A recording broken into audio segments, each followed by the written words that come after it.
Je vous retrouve aujourd'hui pour vous montrer, ce petit outil très sympa, pour entrer dans la lecture.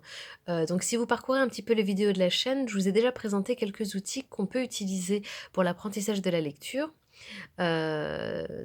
Globalement, ça tourne toujours autour de l'apprentissage syllabique, de la lecture. J'avais parlé aussi de, la méthode Montessori.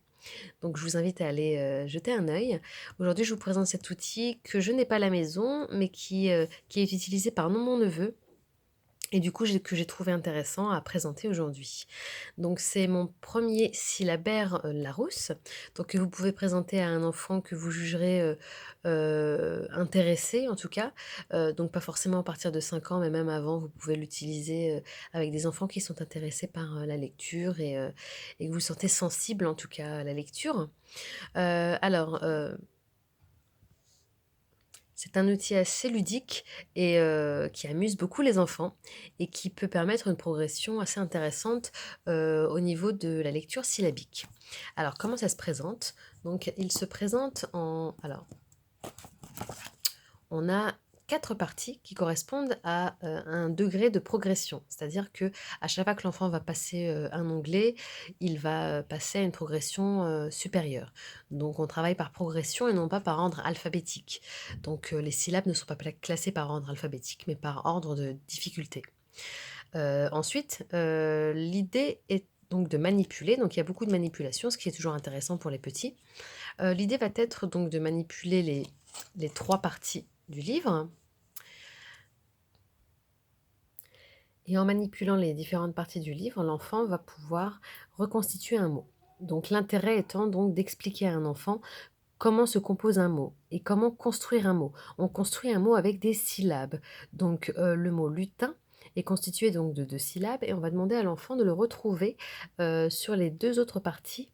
Donc il a 2 possibilités, ou il le recherche en regardant donc, la syllabe, donc en lui expliquant donc qu'il faut rechercher «lu», donc il va chercher «lu», ou bien il peut s'aider aussi du code couleur et du code, graphique on va dire, avec les lignes verticales. Donc là, soit donc il va chercher «lutin», ou bien il va chercher les 2 cartes, avec des lignes verticales et vertes.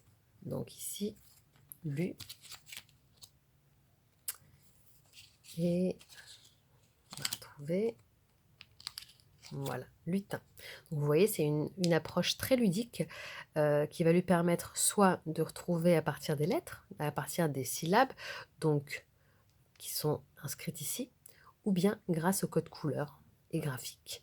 Donc c'est très ludique, très intéressant et il progresse assez bien.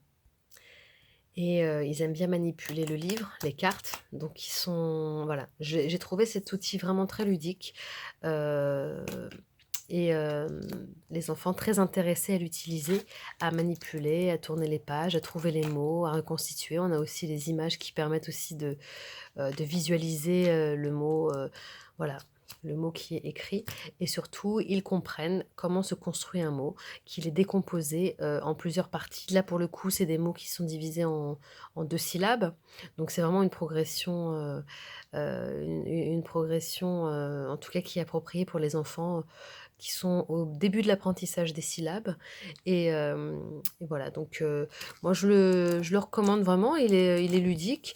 Alors je sais plus s'il y a le prix, alors il est à 10,95 €. Je pense que vous pouvez en trouver sur Le Bon Coin ou d'occasion ou si vous connaissez quelqu'un qui l'a, de vous le faire passer si vous ne voulez pas, investir forcément. Mais en tout cas, c'est un outil assez ludique. Encore une fois, le terme ludique est je le répète, mais en tout cas, voilà. Ça peut être aussi, une bonne idée, si vous recherchez un support pour faire entrer votre enfant dans la lecture. Donc n'hésitez pas à parcourir donc les vidéos pour voir les autres outils que je vous proposais, parce qu'il y a d'autres façons d'entrer dans la lecture et n'hésitez pas à le proposer aussi à des enfants plus jeunes que 5 ans, comme je vous le disais. Il y a des enfants qui sont sensibles à la lecture beaucoup plus jeunes que ça. Voilà, bah, je vous laisse, avec cet outil. Laissez-moi vos avis, vos commentaires si vous l'avez déjà à la maison. Sur ce, je vous dis à bientôt et n'oubliez pas de vous abonner à la chaîne.